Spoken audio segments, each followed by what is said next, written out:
To, a yau za mu karanta wani littafi mai suna Shehu Jaha. Wasu daga cikin ku sun san wannan littafin, wasu kuma ba su san shi ba.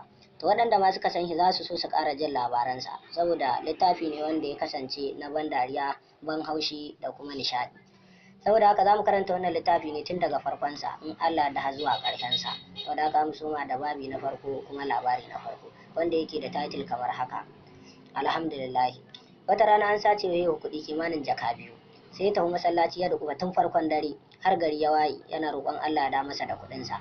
Sai aka dace a wannan lokaci wani daga cikin attajiran garin su ya kasance yana halin tafiya a jirgin ruwa. Sai iska mai ƙarfi ta taso tana neman ta kifar da jirgin.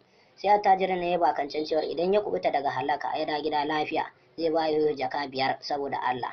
Allah da ikonsa kuwa sai hana afkuwar wannan hatsari, attajiri ya tsira. Yana isowa gida kuwa sai ya nemi ya danka masa kuɗin da ya bakancan cewar zai bayar idan har Allah isa ya dawo lafiya bai halaka ba. Ya ce albarkacin addu'ar ku ne Allah ya tsirar da mu, Allah ya saka da alheri.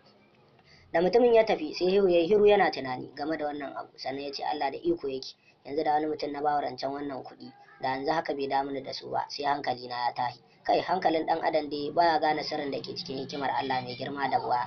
Dubi da yadda kuɗi na suka bata da yadda suka dawo, kai Allah da iko yake. To wannan shine ƙarshen shikaya ta farko. Saboda haka zuwa goben Allah kai mu za mu ɗora shikaya ta 2. Sai a kasance da wannan shafi namu domin samun sababbin labarai, kasancewa za mu rika zubo su ne akai-akai. Da zarar ka samu ka yi subscribe, to duk sanda muka ɗora labari za ka ji message ta Gmail ɗinka ya faɗo cewa labari ya yigo, za ka yi ka karanta ba tare da an wani ja kuɗinka ta cikin akawun ɗinka ko layinka ba. Mun gode.